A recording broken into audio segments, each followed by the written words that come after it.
Hey, deserving listeners, I have a really special guest on the podcast today, Dr. Dave from the Shrink Wrap Radio podcast. And let me do a little intro here for those who don't know. So back in the mid-aughts, I discovered podcasts, and hardly anyone else knew about podcasts, but for some reason I had discovered them and loved podcasting because it had experts, real experts, who were speaking directly to the audience. They didn't have to go on a show and have only a 3-minute little soundbite. They could talk for hours about their expertise, and I learned a lot of things.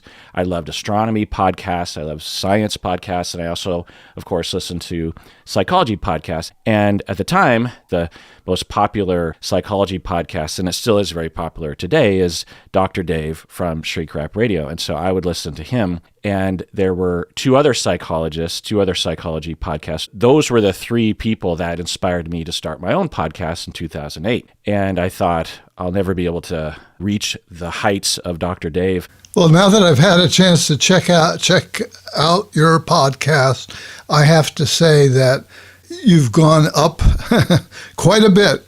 You've gone up many notches. You might be El Supremo. I'm very impressed by everything you've been doing in podcasting. Well, that's quite an honor, Dr. Dave. I have always been looking up to you. I've been listening to your podcast for, I guess, almost 20 years now. And you've always had an amazing voice, an amazing style. You're very nice, very entertaining as a podcaster, and it takes a lot to entertain and to inform and to make guests feel comfortable. And you've had, for those who don't know, Dr. Dave, his main format on the podcast is to interview figures in our field, and he has interviewed all the living greats over the last 20. I mean, there isn't a single figure in our field or ancillary to our field who has not been on his podcast. He's like the Tonight Show of psychology podcasts. I like that. So it's quite an honor. We've known each other since the beginning because I reached out to you all the way back in 2008.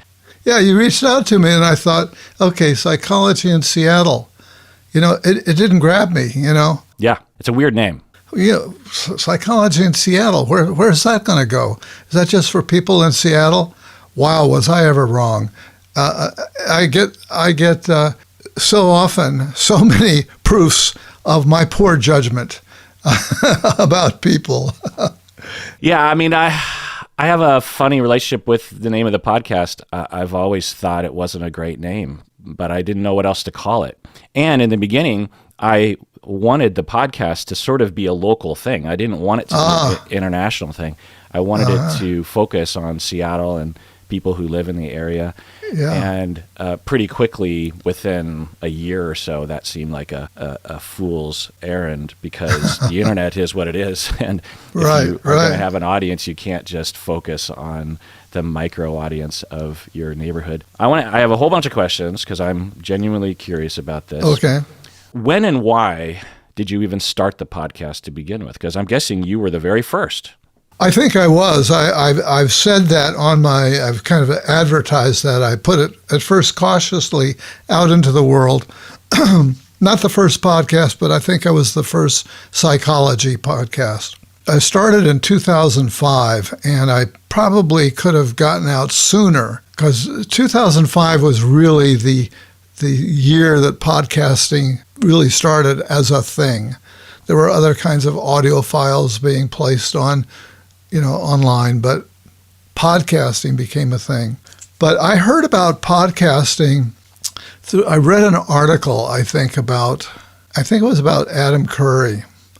And so in that article, I encountered the word podcast. Well, I'd been an amateur radio operator, a ham radio operator as a kid. I was consumed by that hobby. And in some ways, if you want to know who I am as a podcaster, that's one of the main roots. What did you like about it as a kid? Well, this is before the internet. There was no internet, and there was no way to communicate with people. Even my good friends, across town, couldn't communicate with them except by calling them up on the telephone.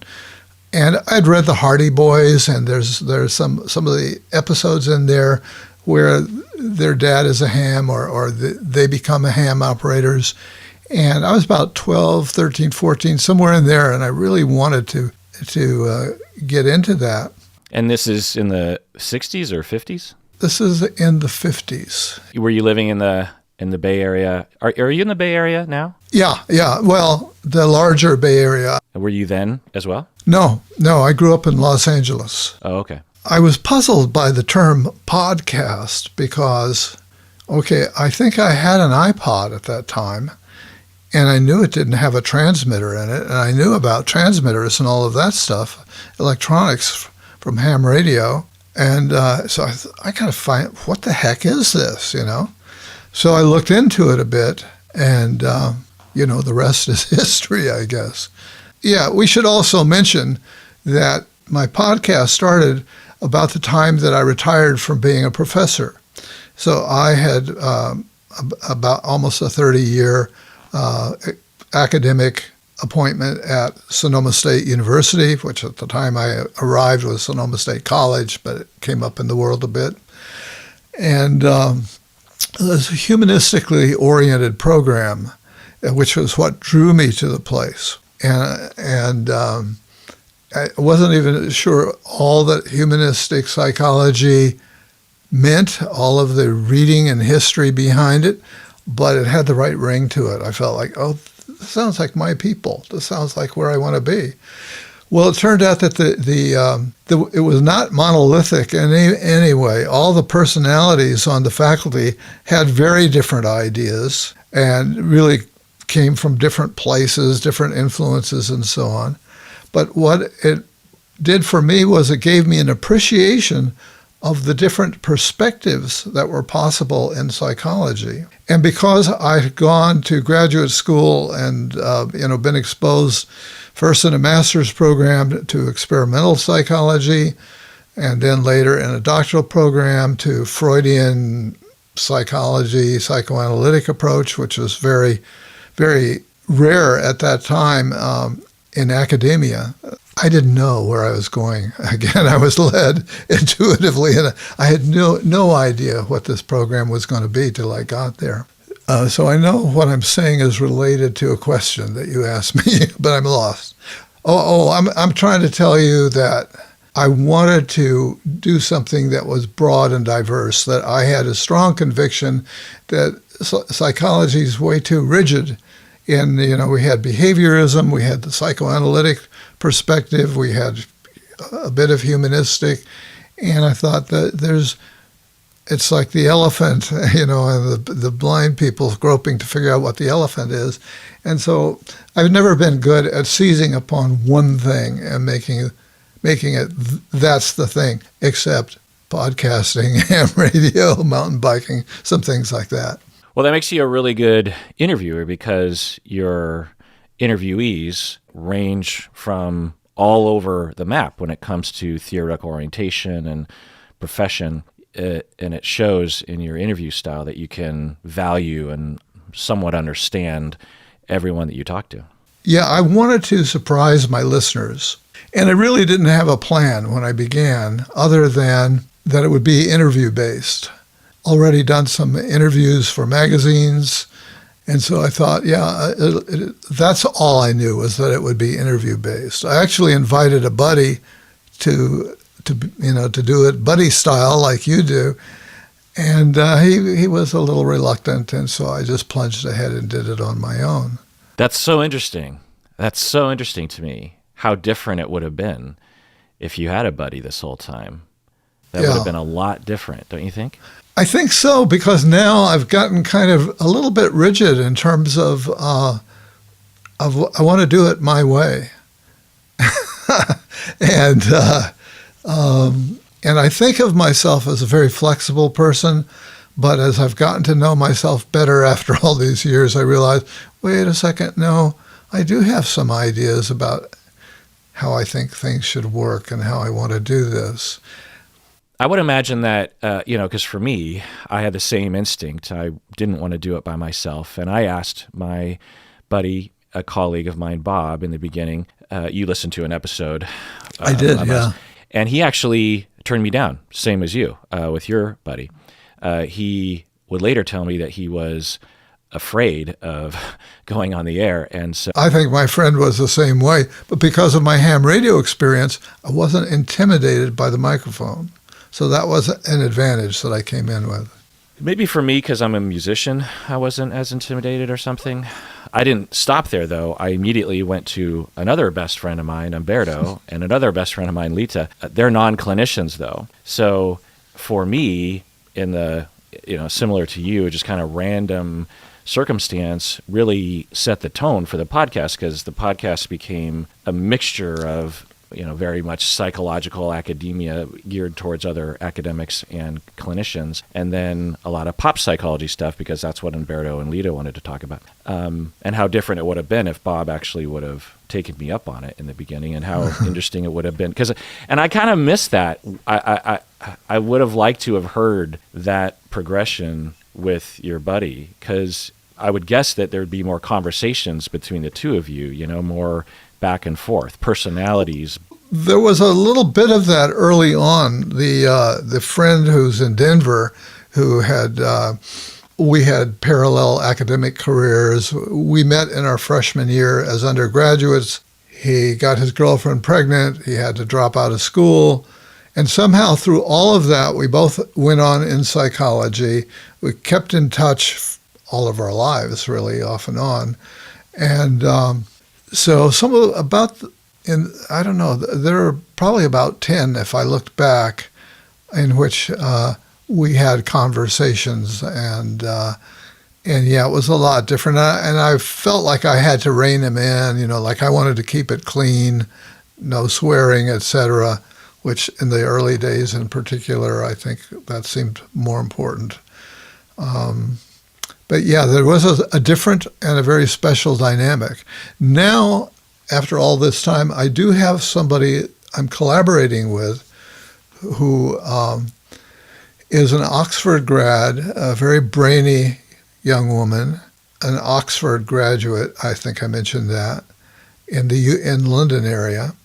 She's been blogging for me for some years and on a volunteer basis, and then I started having her conduct some interviews.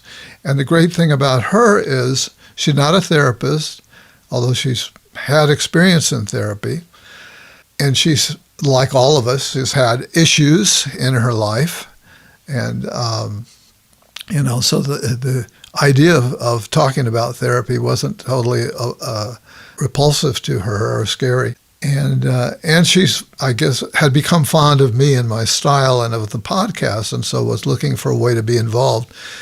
So I've had her do some just wonderful interviews of late, which is great because we're not on at the same time. It's like it's her show for the interview that she does, and but she reads things that I don't read, and so her interviews take us into corners of the world that I would not have even thought to go to. So it's really been a great supplement to open myself up that much to that. Yeah.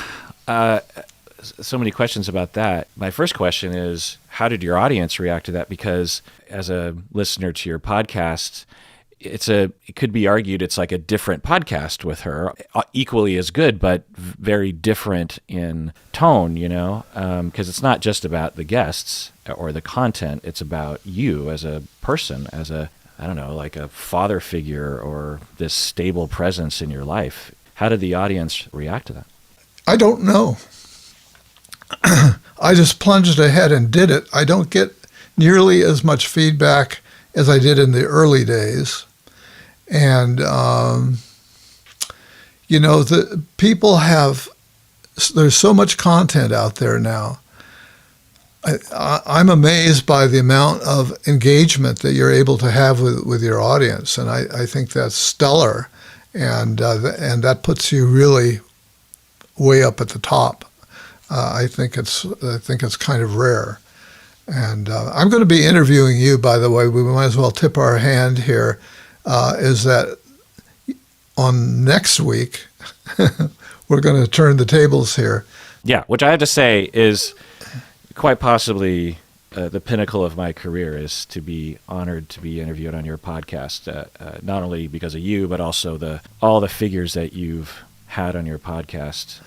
To have me on that list is, one of the best things I could ever think of in my career. Well, one of the things that characterizes what I've been doing, I think, is I decided to go after big fish.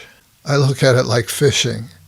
And at first, I was going to just interview quirky people that I knew, quirky local people. Like there are a lot of them in the Bay Area at my university. But quickly, then I read an article in a magazine, and it was by a professor at USC. And I thought, well, I wonder if I could find his email address somewhere and reach out to this guy. And it was something about psychology of politics is an area that he had been doing research in. Not anything I was tremendously involved with or even interested in, but I thought, well, this guy would be an interesting extension. And having done that, then I realized, whoa, I don't have to be limited by geography. And so then I began to, I guess my ego or something partly I could say is from a little bit of a inferiority complex or something. I was testing myself. Okay, do I really have the chops to talk to this person who, for me, is way up on a pedestal? This person who, if I met them at a conference, they probably wouldn't give me 2 words. And I'm delighted to say that, yeah, and I still value that reinforcement. I still feel so wonderful to be able to flex my muscles, so to speak. That's interesting to hear that you had that inferiority thought, because right from the beginning, I always thought you were already the top, and you just had all this clout around you right from the beginning. It's the way you carry yourself, I think. So it's nice to hear, because I, of course, also will feel insecure throughout my who doesn't? career. Who doesn't? We all do. Yeah. When you named it Shrink Rap Radio, what was the reason? Was it because you thought it would be 2 shrinks rapping, or what? Together, talking together? What? Or why did you name it that? Well, definitely, I was picking up on the idea of popularly psychotherapists are known as shrinks, and so I wanted to go with that. And then rapping is like talking, and then radio, somehow it just had the right. First of all, nobody knew what a podcast was at that point. I could tell people, I have a podcast. What's that? For years after that. I mean, it was probably up until 2015 that most people didn't know what podcasts were. Yeah. Going back to, I mentioned Adam Curry, and I think he was the one who persuaded Steve Jobs that podcasts should be on their list of media types that they were handling. Thank God. I mean, where would we be had not that happened? So, that was actually part of the clout thing that I thought of you in the beginning, because I think I was under the impression that you were a literal radio show that was broadcasting also as a podcast. I don't think I knew in the beginning that you were just a podcast. Yeah. So I think it was a smart move, and it was mostly an intuitive thing. I liked the ring of it, and I still like the ring of it, and people still comment on it. And so that felt like I was glad that I followed my intuition on that. Yeah, and you also just had a great radio voice, and you always had good equipment right from the beginning. Maybe that's from your ham radio experience. I don't know. I had major obsession with microphones.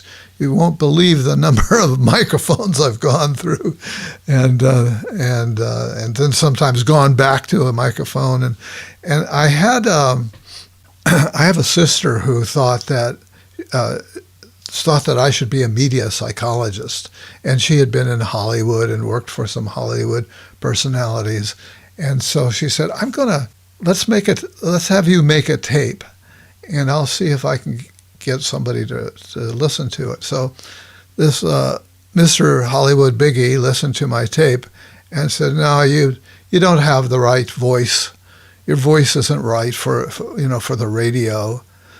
And so I took that in. I believed that. And I thought, okay, yeah, my voice is a little airy and it doesn't have a lot of punch to it. And I got feedback, though, later on from this Jungian woman who later had her own podcast, met her at a podcast conference in the early days. And she said, your voice to me is like hot chocolate on a cold morning. And I just took that in. And, this would be one of the things I'll say to your audience that I'm sure you say in many ways. When somebody gives you a gift like that, don't fend it off. Say thank you and take it in. And fortunately, I did take it in, and I don't worry about the quality of my voice anymore. Microphones notwithstanding. Yeah, absolutely. I think you have a perfect voice for this sort of podcast. It has a deep resonance. I think that often is something that people are looking for in a radio voice. Not always, but it has a soothing quality. But also, you have I don't know how to describe it, but like a curiosity in the way that you talk. Even if you're just speaking about something you're not curious about, I feel like you're going to take us on an adventure just with the tone of your voice. I don't know how to describe it. Good. Well, I try to bring that curiosity to it. And there are two other major influences here that we can introduce at this point. One is my biological father, who I did not know, did not grow up with. And part of the issue was he was Jewish. And when my mother sat me down to tell me that, I was maybe 14 at the time, and I had been raised by a stepfather since very early on who was African American. So I grew up in this racially mixed family, and my Jewish father, I later found out, I was able to meet him, and that's a whole nother story. Turns out he had a radio show. He was a writer. He was a very charismatic guy, which is how my mother came to be drawn to him. And so he had a radio show. He was also a communist. It was the West Coast communist radio show back probably in the 30s. So there was a lot for me to digest there, to come to terms with all of this stuff. But I wasn't thinking of him at all when I started this podcast. And it wasn't until fairly recent years that I'm doing my father. Yeah, that's amazing. So when you found out about it, when you were a younger person, how'd you feel about it? Well, I felt horrible about it because I grew up in a black neighborhood, largely. We kind of very chaotic early life, and so there were times when we lived off of Sunset Strip, and other times when we were in this largely African American neighborhood, where I ended up spending most of my adolescence years. So I was prepared psychologically to be black, pretty much. I remember when I was a little kid and my playmates would say, "Hey man, what are you?" And I'd say, "I'm half white milk, half chocolate milk." And that seemed to satisfy them, and it satisfied me. So I think it must have been at that age that I thought that this was my biological father, although he was very, very different than me. So let's see, where was I going with this? Oh, so when my mother told me at about age 14, for one thing, there is a lot of Jewish anti-Semitism in the black community. Justifiably so. They were ripped off for years by merchants, and some of the time. And And I knew about the Holocaust. And I realized that, whoa, had I been born in Germany, I would have been killed in the Holocaust. I would have been sent to the ovens. And so I vowed in that moment silently, didn't say anything to my mother about it, but I just decided I'm not going to tell anybody. I'm never going to tell anybody. Why should my children that I might have someday have to carry this burden? So I'm just not going to tell anybody. Well, leap ahead many years. I'm in graduate school at the University of Michigan, just started at the University of Michigan, clinical psychology, and I'm walking in the evening with a lovely young female graduate student, colleague, and somehow I decided to come out to her. I realized that somehow, just intuitively, I realized, you know what? There will be a cost to carrying this secret. I grew up carrying secrets, the secret of having a black father at home when I was at a lily white fundamentalist school that I went to, one of many. So I came out to this girl, and she said, "Oh, I knew there was something good about you. That's wonderful."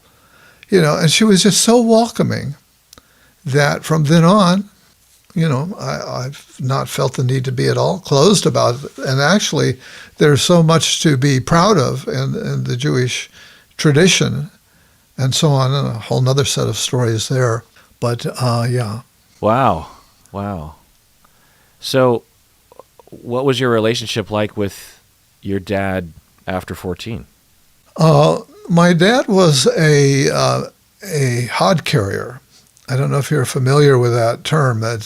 He was a manual laborer who, in construction of stucco housing, he would carry what they called the mud on his shoulder in a hod. He was an incredibly strong guy. Remember, we would go to Muscle Beach sometimes. We would go to the L.A. beaches, and I remember when I was a kid, where Arnold Schwarzenegger, I don't think he was at Muscle Beach yet, but there were these other guys, long-haired guys, huffing and puffing as they lifted weights. And my dad liked to have them on, and he would say, "Oh, could I try?" He'd come up really naively, could I just try this a little bit? And they, they go, "You have to go like that." And he would just go, "Oh, you mean kind of like this?" Just very easily. He was that strong. And I was this skinny white kid, a brainy kid, a mama's boy, always sick, kind of sickly. I think a lot of the time he was just irritated. I think he was very loving when I was really young. I think I remember him tossing me up in the air and catching me and doing stuff like that. But I think as I got in more close to the teen years, it was a little bit more awkward. And he, from a psychologist point of view, I've reflected on we related through the funny papers. And there was a paper called, there was a strip called Denny Dimwit. And so I was Denny Dimwit, and he was Popper. And, so I accepted that, but at the time. But now, in retrospect, as a psychologist, what do you think about a dad who calls you Denny Dimwit? That somehow he needed me to be that at some level, I think, because I wasn't that. But it was affectionate at the same time. There was this affectionate banter through this kind of mechanism. Now, when I went away to graduate school at the University of Michigan, actually went to see a therapist at one point. I was feeling very, very depressed, very suicidal. And so I saw, I think it was a psychiatrist, and I only saw him once or twice. And I kept walking into his closet. There were two doors.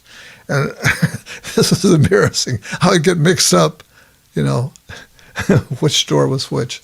At any rate, he said one thing. I was very stuck on my mother. I thought everything was about my mother. In love with my mother. I had huge Oedipal issues, I think. So he said, well, you talk a lot about your mother, but I haven't heard you say anything about your dad.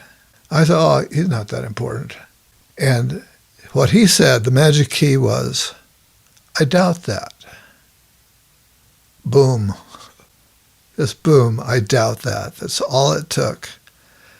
And I started thinking about that, and then I realized that I had tremendous love for this man, that I had modeled myself after him in many ways.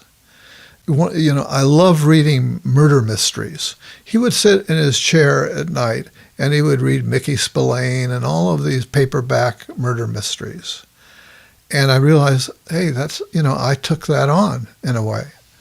And I have there are times when it's been difficult to explain that. Hey, David, why do you read this kind of stuff, So I started to write him from the university, from grad school. I wrote him some really mushy letters.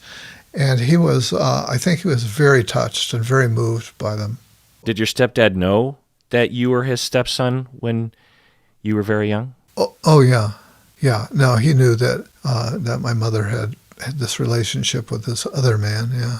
I went to the University of Pennsylvania as an undergraduate. I was a full scholarship student, and because of my ham radio interest in electronics and so on, I got a scholarship in electrical engineering. It took just a few days of calculus, and I switched out. I switched into creative writing was what I checked out psychology. I thought psychology, surely that'll be a good fit. And no, the eminent lecturer, it was one of the big lecture halls, tiered seats going down with a lecturer way down there, and said, this is Introduction to Psychology, the study of the science of behavior.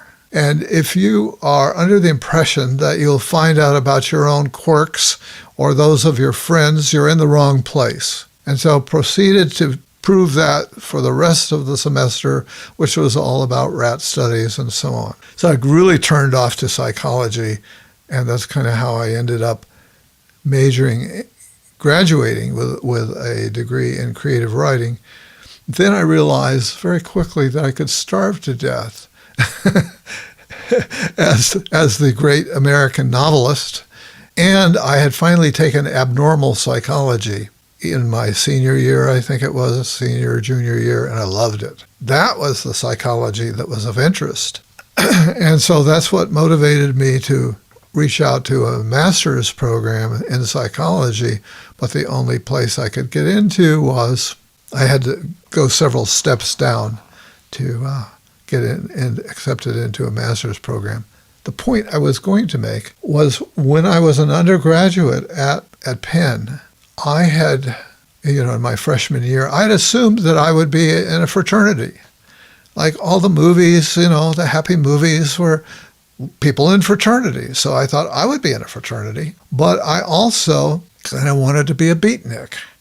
And I grew a beard. And I worked at the student laundry, and one of the people who came into the student laundry, a fraternity guy, said, hey, buddy, if you want to be in a fraternity, you got to get rid of that fuzz.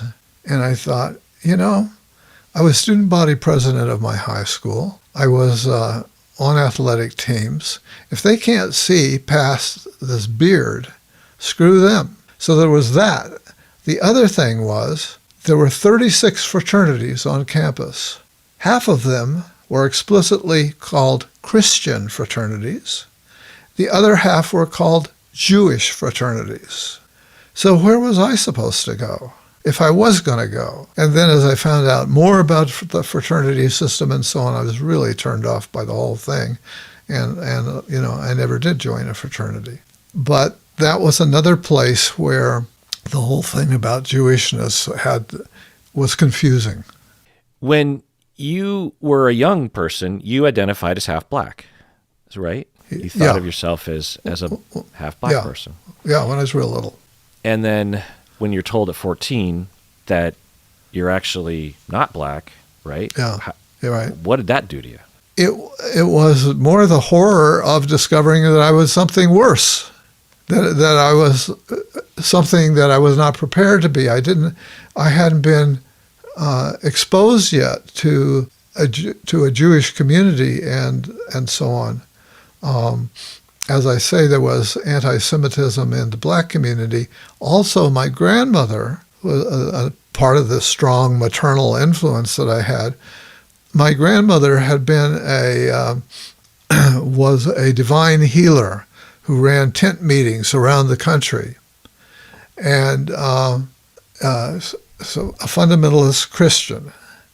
And I remember I put on her glasses sometimes, like a kid will put on glasses because they're laying around and you just want to dress up and try things out. And she said, "Hi, David, take those off. You look just like Robert Oppenheimer." And it's interesting how I remember that after all these years. I was maybe 10 or 12. But I got the message that A, he's Jewish, B, he was communist, and somehow I had picked up enough through the cracks. Somehow, kids absorb stuff, and so I knew that it was a bad thing to be Jewish, and in fact, my biological father is in the HUAC House Un-American Activities documents. He's named as one of the Jews, one of the Hollywood Jews. He had quite a circle of artists and intellectuals and authors who were friends of his, and he moved out of the state. We got into real estate. So yeah, there was this very very adventurous, but not a straight line. Yeah, being labeled a communist or being a communist is a complicated thing over the decades. And at the time that he was an active radio communist, it could have meant that you're a terrorist and you actually are engaging in violent acts against It would have been perceived that way, yeah. But then there were a lot of communists who just didn't like the imperialist, fascist American federal government, or didn't like the rich preying on the poor in the United States. So there's a wide range of folks that would be labeled as a communist. Well, it's kind of a chic thing in certain circles, in intellectual circles at that time. It was a badge of sorts. Like you weren't a part of the establishment. Right. And in fact, at some point, he had served in the Navy. He had been a sailor. Yet to you, at 14, you're probably... Oh, my grandmother's side of the family, totally anti-communist.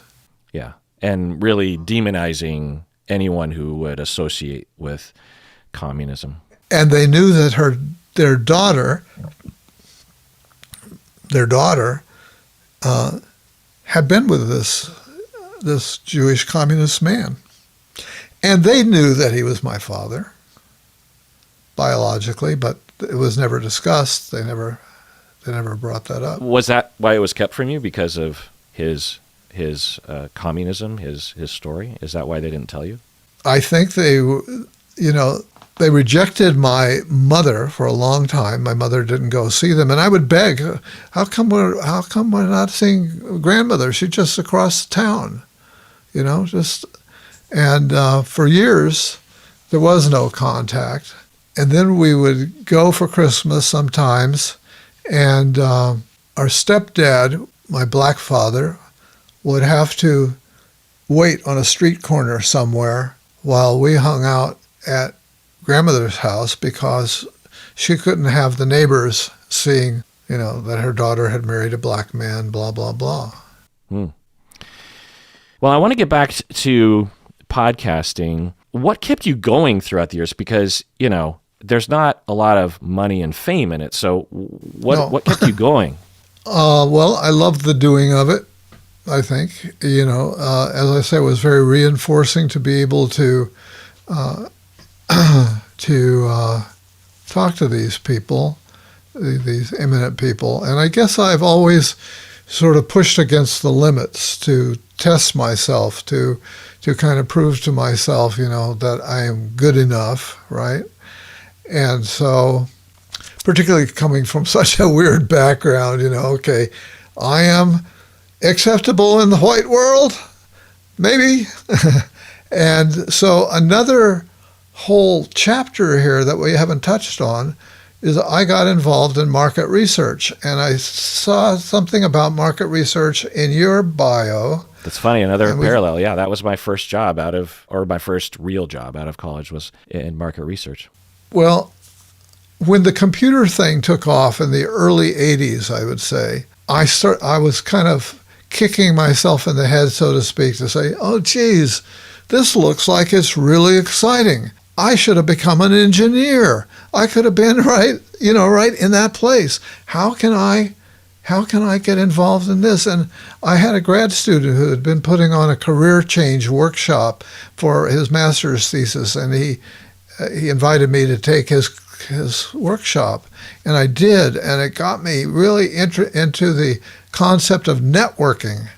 And so I thought, okay, how can I network my way into a job that has to do with the computer industry? Long story short, I ended up connecting to a guy who a friend of mine actually worked with as a note taker, who ran focus groups. And so I ended up apprenticing myself to him and worked with him for about 18 years until he retired. He's 6 years younger than me, and he retired with a lot of money, and I helped make him a lot of that money.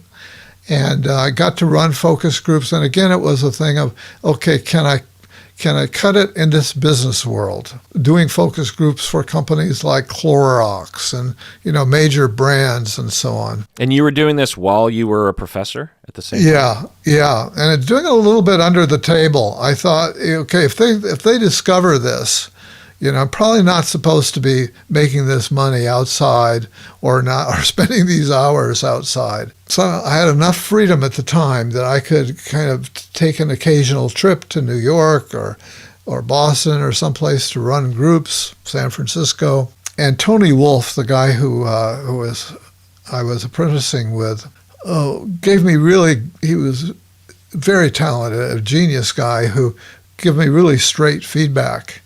And he would tell me, he would critique me, and because he'd be on the other side of the mirror as I'm running a discussion group, and and he'd tell me, you've got to be more assertive. It's your group, you're in charge. You got, so I had to develop that set of muscles, and I'm interviewing people who are at the vice president level, say, for a company, and so I have to have the courage to challenge them and so on, and push to pull them out and so on. So that really is part of the podcasting story, because a big thread in my life, and all of these threads are there. I was very group-oriented in graduate school, running encounter groups. And there was an encounter group movement, which is partly how I got into the humanistic psychology thread. And I also was interested in the possibility of getting involved in organization development and those kinds of groups. So in terms of the market research stuff, it was really good for me, because there were times when I thought, okay, I have a PhD. Do I have to put up with this kind of bullshit, And I would just hang in, though. Somehow I'm when I latch onto something, I'm like a dog with a bone that you can swing the dog and the stick around in the air. They don't let go. And I'm so glad I stuck it out, because I learned, I grew in confidence, I grew in skills, and all of that somehow is part of the podcasting, is part of the confidence that I bring to it, I would say. Wow. That's an interesting thread. And yeah, I have a chapter in my life, shorter than yours, that was doing focus groups. A part of my market research position was leading focus groups. Okay. And I remember them very vividly because it was such an interesting time in the early 90s in Seattle. There were a lot of tech companies, and so I did a focus group for an early version of a VR glasses. And this is 93 or something, and I'm thinking, oh my God, VR glasses are just around the corner. Little did I know it would take another 20 years or something before they became even somewhat commercially viable. I also did a focus group for the internet, for ESPN.com, and I had never seen the internet before. And as a focus group leader, I was expected to run this focus group for customers of ESPN.com. And I did a crash course in like 5 minutes just before all the people came. Okay, how does the internet work? Because I'd heard about it, and I instantly just was like, oh my God, this is the best thing I've ever seen. Just information in hyperlinks. And anyway, this was the exciting thing too about doing that kind. Being a market research consultant was you had to be a fast study. And like you say, maybe 5 minutes before you go in and you kind of, you've had some orientation, and of course you learn through doing the research. You learn. Now where this ties in for me in terms of leading focus groups is, ties in with the leading of focus groups is there was something called a discussion guide. Did you have a discussion guide? It's sort of an outline of that you can show the client, okay, here's what my understanding of what you want to draw out of this experience. And it was a written document. And so I contacted you recently to ask, do you use a discussion guide? And it doesn't sound like you do, but I do. I rely on that. That became just part of my modus operandi, and moved it right into the focus groups. That's funny. Yeah. I don't remember anything like that. And I guess that informs the way I podcast, which is I always wing it. I just follow my nose, because I find that even when we do have a discussion guide, it gets thrown out the window as soon as we start talking. Yes. You said something interesting earlier. You said, oh, am I acceptable now to white people? What did you mean by that? Well, this has to be in the background, I'm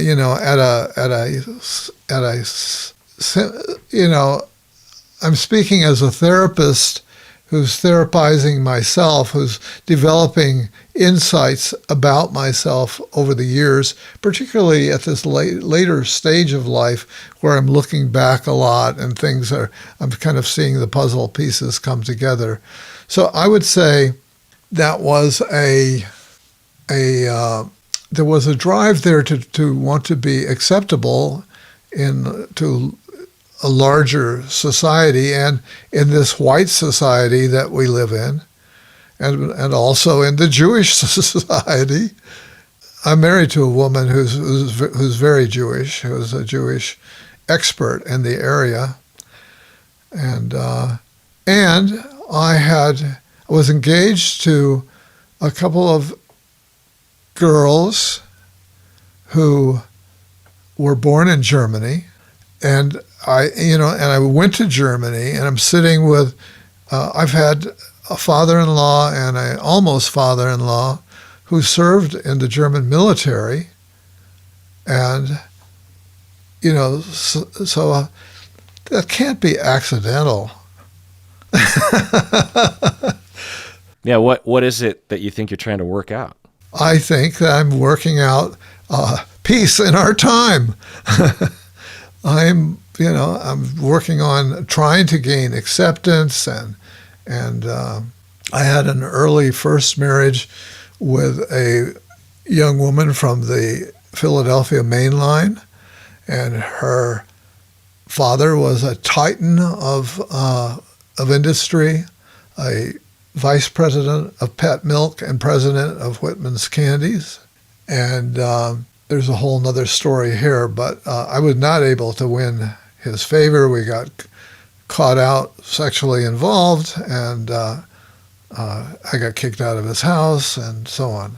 You got caught having sex with your wife? We were not married at the time. So is it that you're therapizing yourself and seeing that you've been trying to gain acceptance, you've been trying to win people over that might have historically, traditionally hated you and your kind? Did you succeed? Well, I have succeeded, I think. And, and I think it's part of my nature, biologically, I believe, but also as part of all of this history that I've been sharing with you, is I'm a people pleaser. And so in my interviews, I'm not, there are podcasters out there who are very challenging, and that's not me. And I accept that about myself. I've learned from the focus group experiences to maybe question a little bit gently, but not really in a way that's going to feel assaultive. Well, that's really interesting because I am very familiar with your interviewing style, and I wouldn't call it people pleasing. I would call it deferential and supporting the interviewee, helping them to tell their story and their expertise in a way that I'm not very good at because I can't help but to insert myself. But when you say people pleasing, that could mean that you're just naturally pleasant and people pleasing, or are you suppressing other kinds of things? I think it's really deep in my nature. I was raised to be a good Christian boy, going to Christian schools. So I really internalized all of those, the positive attributes of trying to be a good person, of the golden rule. So I think all of that was deeply internalized, and it's just part of who I am. And part of my own, I can be overly self-critical sometimes and it feels like I put it and I positioned it wrong in talking about it, saying I'm a people pleaser. But it's more of what you said, of trying to focus on that person's strengths and bring them out. And I've always been like that. Yeah, you don't insert yourself, or if you do, you'll say something self-deprecating. You'll say, I have no idea. You're a very smart person, and I'm kind of confused by what you're saying. Can you tell me more about it? Or something? You don't have any pride around trying to seem smart or better or superior or anything. You're quite accomplished and very smart, and yet when you're interviewing, you come across like a curious person who is absorbing knowledge. But you have absorbed so much knowledge even before you became a podcaster, and of course, being an interviewer, you've learned so much, but you never come across like a know-it-all or anything. Yeah, that's good. You had asked me to talk about, I don't know if we have time, but to talk about some of my favorite interviews. Yes, please. And people would often ask me for that. So many of them seem so good that I would just say, well, I can't do that. And plus I didn't want to hurt the feelings of somebody that I wasn't mentioning, maybe who I should have mentioned. One that I put on that list is the CEO of Transcendental Meditation. What am I trying to... Yeah. It's TM, Transcendental Meditation, right. So he is the direct inheritor from Maharishi, who the Beatles got turned on to meditation by. So I interviewed him just recently, just a couple of weeks ago, about a book that he had written on One Unbounded Ocean of Consciousness is what his book is about. This is a guy who has an MD in neuropsych and has a PhD in other kinds of psychology, has interviewed everybody that's anybody in neuroscience or religion or enlightenment and so on. What made it a favorite for you? I'm so impressed by who he is and that I got to interview him. And they approached me, his organization approached me and solicited an interview with me, which was great. And the fact that we had such a good one-to-one contact that felt very real, very in the moment, and that I wasn't just totally intimidated. That felt really good. And I felt that he felt positively about the interview, and I felt positively. And so I see it as a feather in my cap, and it's one of the ones that I put there. Do you feel intimidated by some of your guests? Well, potentially, yeah. I sometimes I'm nervous beforehand, just like I would get nervous sometimes before focus groups, and be kind of intimidated by, But once I'm in it, once I get into the process, then it's okay. Because it doesn't come across that you're intimidated while you're interviewing people. Yeah, no, somehow I get past it. Another one that I'll share one more on. It's hard not to share them all. Brett Carr is a British psychoanalyst who I've interviewed a number of times, and he seems to be a big fan. And so it's wonderful that a guy of his stature who's studied Freud and written all these books about Freud and been had his own psychology show years ago on the BBC, and he's just such a big fan. So I put down my interview with him. Another one I want to share here, Shrink Rap Radio number 833, neuroscientist Joe Ledoux, PhD, on putting the mental back into mental health and more. Now, this is a guy who is so accomplished in psychology. Incredible guy. So those are some of my favorites, and anybody who's interested, when you go to the website, Shrink Rap Radio, you can look for, there's a favorites link. Matt, when you say Shrink Rap Radio, when you say that phrase, and then when you said earlier, Shrink Rap Radio episode number, it's like hearing Ed McMahon say, "Here's Johnny." It's like... Wonderful. Because I've been talking to you, back and forth, but then when I hear that phrase, it's just like it transports me into listening on my headphones to your podcast for almost 20 years. It was weird. It was like, wait, I'm actually talking to Dr. Dave right now. Yeah. It's weird how it just, that those neurons that remember all the times that I've heard you say that phrase, That's one of the great things about podcasting, that I'm not the first one to point this out, that when you listen to those earphones, that's right next to your brain. It's like going really deep into the brain. Yeah, and, well, you're deep in my brain, Dr. Dave. Yeah. And that phrase is a part of it. We talked off the air a while back. You had talked about how you were thinking about the next chapter for the podcast in your career, and how you're getting older and things aren't necessarily working like they used to. And where do you want to go with the podcast into the future? I'm curious. And two, what do you want your legacy to be in 50 years if there's a chapter in a book about the history of podcasting and psychology? You should be mentioned. I would hope you're mentioned. I want you to write that book. I'm charging you with writing that book, building my legacy. So in that paragraph on you, how do they want them to describe you?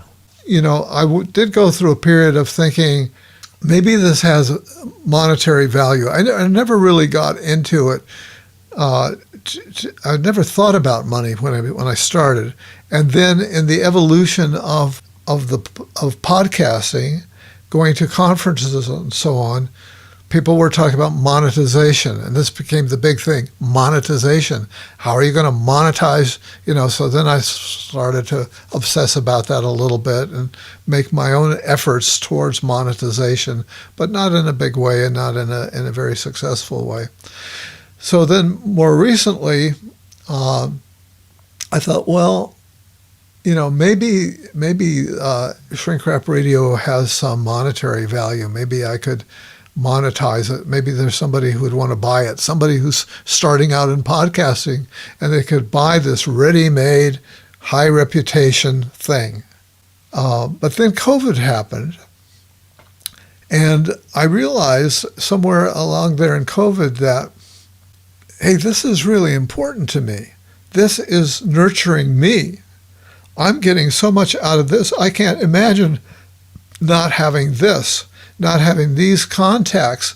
These are about I've got a couple of regular Zooms with a couple of small groups of friends.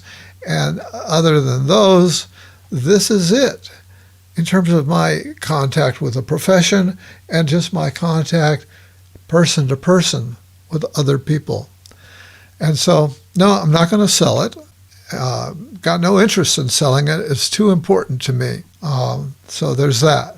I'm sure your audience is happy to hear that, because yeah, if someone bought it, it just wouldn't be the same. It wouldn't be the same thing. Yeah.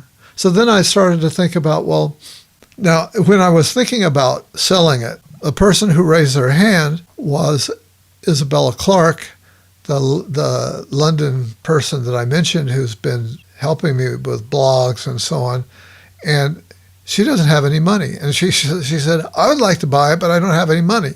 Okay, well, so I kind of think she might be the inheritor. But I've mentioned it to my son, Jonathan, who is a nurse practitioner, and he's also trained in psychedelic assisted psychotherapy as one of the things that he does. But he's totally busy, and he's not into technology, but he doesn't want to see it go away, and he would ideally, in the best of all possible worlds, when he retires, he would like me to show him how to do it. So, okay, I'm going to include him in any way that I can, as he was interested.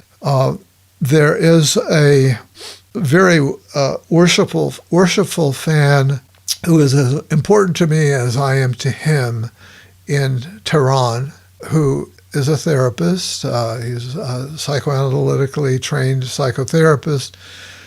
And I'm trying to talk him into getting out of Iran, because it's such a dangerous place. But at any rate, so I thought, well, maybe there's some way to give it to him or have Issy get him involved. So he's also very busy, a lot of balls in the air, can't take it on right now, but he and Issy have spoken.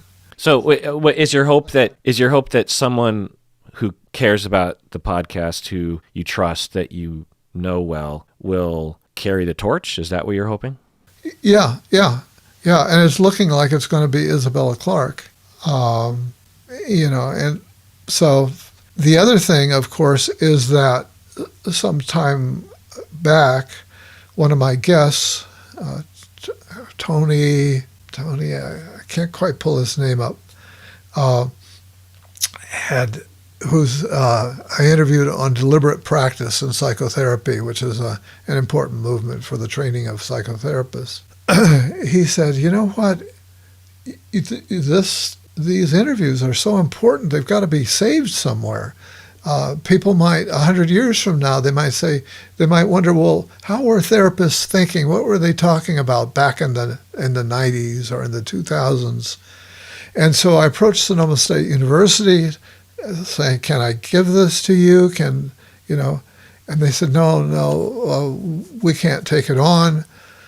And generally people have an endowment. You have to have money to host and preserve this kind of thing. But she said, you might look into something called the Internet Archive. So it turns out there's the Internet Archive, which is a free, although they're asking for donations, service by a guy who made a lot of money in tech. And he started this along with some other things. Maybe you've heard of the Wayback Machine. This is the guy who started the Wayback Machine for your website has died, or some website that you loved back in the day has gone away, and you'd like to, for one reason or another, you'd like to go back, and you can get a shot of it. And so he's got something that's kind of like a Wikipedia. It's a free service where they will store content. So I've put all of my podcasts, are on there. I've uploaded them all there. So, and unless these guys go out of business, they'll be there forever. It's a total crime that you have to consider asking someone to please retain all of these interviews, because this is a treasure, not only because you're the first and best psychology podcast, but the depth of the interviews, the knowledge, the personalities. A lot of these figures you read in articles and books and you hear about, but you don't get to know them. You don't get to hear their voices.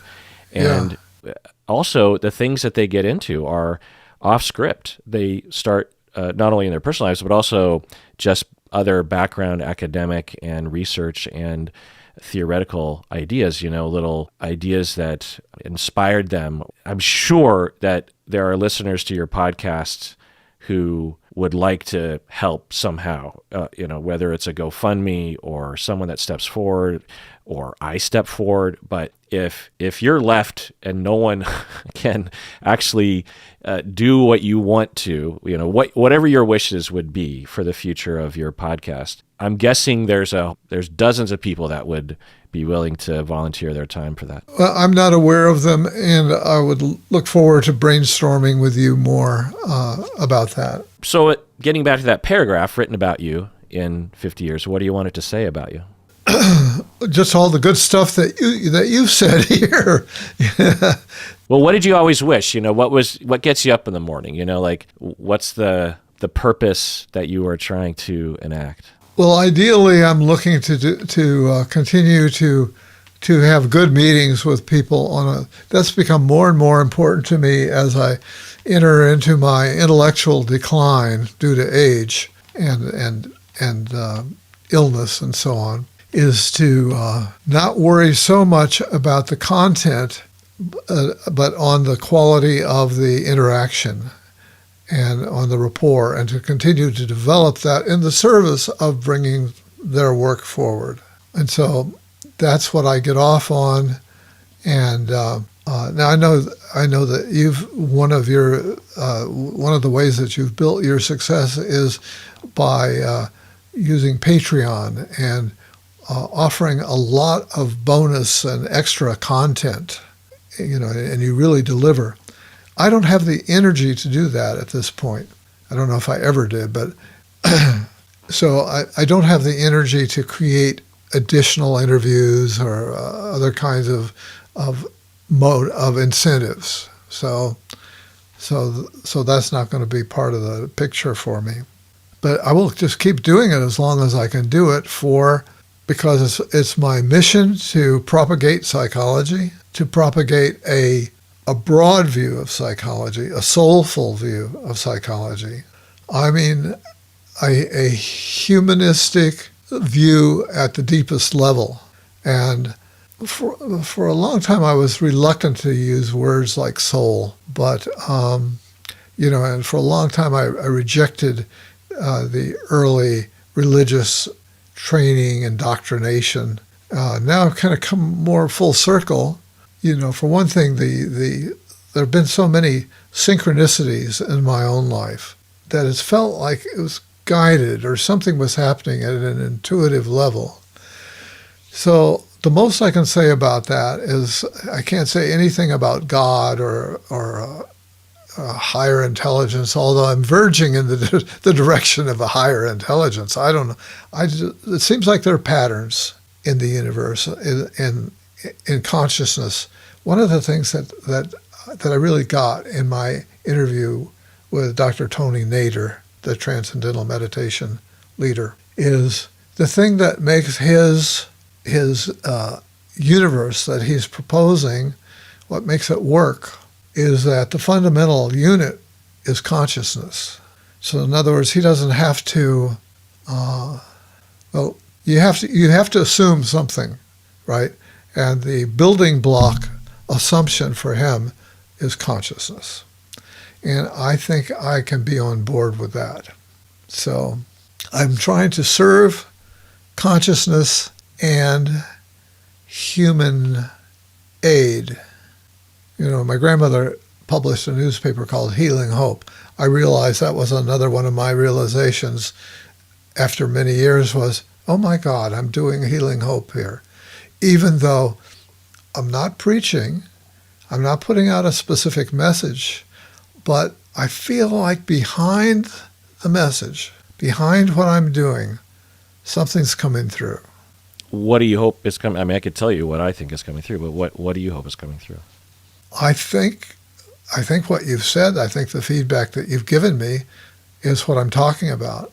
That's the something that's coming through. That's the extra sauce, the special sauce. That's the word I'm looking for. Yeah, that without you, it won't have. It'll be a different special sauce, hopefully, but without you, it won't have that. Yeah, if I were to put it into words, I would say warmth, curiosity, a deep humility, being very humble, unassuming, comforting, pleasant, building other people up, positive, but also deep, not shallow. There's a deepness, there's an openness to vulnerability, a valuing of the other person, recognition of connection, and also a perseverance, I guess, as well. There's a perseverance to you. You just keep going. And every episode starts the same, and there's a format, and and it just feels good to just have that in your RSS feed every week. Thank you. And I would say that you're doing the same thing. So you're already you're already the extension of Shrink Wrap Radio, if I may be so bold. Well, I mean, there's no way that that's possible, but I'll take the honor. Like I said at the beginning, it's just a huge honor to talk with you. I have a lot more questions, but we're at the end of our time, and thanks for coming on my podcast, Dr. Dave. Hopefully, this won't be the last time. We'll talk again. All right, well, I hope you enjoyed that interview, and everyone, please take care of yourself because you deserve it. You really, really do.